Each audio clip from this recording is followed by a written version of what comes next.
Cat 1 candidate. তো আমাদের পরীক্ষা হয়েছে গত 4 মে 2025-এ।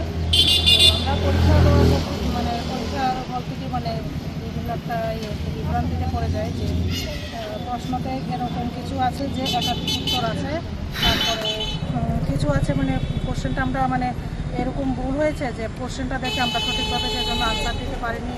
তারপর কিছু কোশ্চেনে হয়েছে যে আউট অফ সিলেবাস, তো সেই কারণে আমরা পরীক্ষা দিতে অনেক বিভ্রান্তি সৃষ্টি হয়েছে। তো সেজন্য আমরা টিআরবিটির কাছে সেটার জন্য চ্যালেঞ্জ করেছি যে ভুলগুলি আমরা পেয়েছি এবং প্রপার রিজন দেখিয়েছি।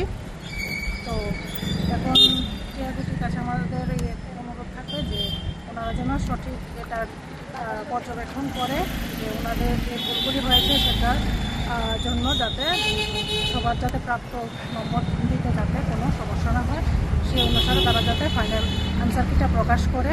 আর তার মধ্যে যেমন কিছু কোশ্চেন আছে, যেমন বাল্যবিবাহের একটা কোশ্চেন, সেটা চ্যালেঞ্জ করার সময় দেখা গেছে যে আমরা যে বিষয়টা তুলে ধরতে চেষ্টা করেছি সেই বিষয়টা কিন্তু সবটা আপলোড হচ্ছে না ওই জায়গাতে, একটা 3-4টা লাইনের বেশি আর আপলোড হচ্ছে না। তো সেই জায়গাতে আমরা তো বিষয়টাই তুলে ধরতে পারছি না।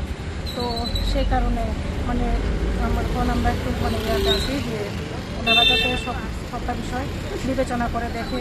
তারপরে আরেকটা কোশ্চেন আছে, যেমন এই কোশ্চেনটার আনসার টিআরবিটি দিয়েছে যে মৌমাছির বাসা। কোশ্চেনটা ছিল যে ষড়ভুজাকৃতির হয় এরকম কোন ইনসেক্টের বাসা হয়। তো টিআরবিটি আনসার দিয়েছে মৌমাছি, কিন্তু এখানে আবার একটা অপশন থাকে বলতা। তো অনেক পরীক্ষার্থী বলতাও দিয়েছে।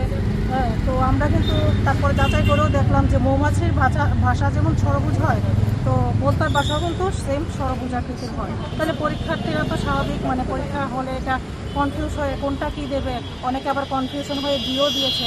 তো এটার জন্য রিকোয়েস্ট থাকবে টিআরবিটির কাছে যে এই সমস্ত কোশ্চেন যেটি হয়েছে ডাবল আনসার বা সেগুলির যাতে স্টার মার্ক দেওয়া হয়। তারপরে একটা কোশ্চেন আছে সিটিপি থেকে, যেটা 2022-এ দিয়েছে একটা আনসার, আর সেম আনসার এখন না দিয়ে তারা টেন্টেটিভে দিয়েছে আরেকটা আনসার। তো সেটার জন্য যাতে স্টার মার্ক দেওয়া হয় এগুলি রিকোয়েস্ট থাকবে। তারপরে বাংলাতে একটা মূল শব্দের উত্তর তারা টেন্টেটিভেতে ভুল দিয়েছে, তো সেটার জন্য আমরা চ্যালেঞ্জ করেছি এগুলি যাতে তারা পর্যবেক্ষণ করে সঠিক আনসারটা ফাইনাল আনসার থেকে প্রকাশ করে। কার কাছে দেবেন আপনারা? ডেপুটেশনটা কার কাছে দেবেন? আমরা তো টিআরবিটি চেয়ারম্যানের কাছে দেব। পরীক্ষাটা কবে দিয়েছিলেন? গত 4 মে 2025-এ। টিআরবিটি সার্ভার কাছে আছে।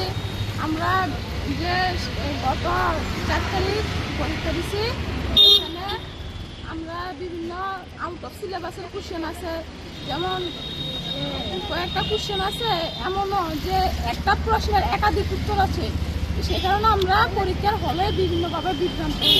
সেই প্রশ্নগুলি ন্যায্য নাম্বার দেওয়ার জন্য আমরা আবেদন রাখছি টিআরবিটি স্যারের সামনে।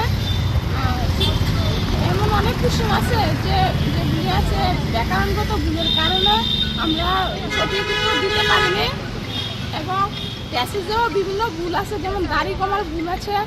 এই প্রশ্নগুলি আমরা দাড়ি কমার কারণে আমরা বিভিন্ন উত্তর আমরা ভুল করেছি। এগুলি আমরা ন্যায্য নাম্বার পাওয়ার দাবিতে এখানে টিআরবিটির সামনে হাজির হয়েছি। কি পরীক্ষা দিয়েছিলেন আপনারা? আমরা ক্যাট 1 পরীক্ষা দিয়েছি। কত তারিখ দিয়েছিলেন? 4 মে। কি ভাবছেন পরীক্ষা প্রশ্নপত্র ভুল হওয়ার জন্য কে দায়ী থাকতে পারে? প্রশ্নপত্র সম্ভবত টিআরবিটির এক্সপার্টরাই করে থাকে, তবে তারা তো জেনে শুনে আর ভুল করবে না। তারা বিভিন্ন চাপের মাধ্যমে হয়তো ভুল হতে পারে, কিন্তু আমরা বলছি না যে তারা নিজের ইচ্ছা করে ভুল করেছে। আমরা নিজের ইচ্ছা করে তারা যেহেতু ভুল করেনি, তারা বিভিন্ন ভুল করেছে, সেগুলি আমরা চাই সেগুলি সমাধানের মাধ্যমে আমরা আমাদের প্রাপ্ত নম্বর দেওয়া হোক।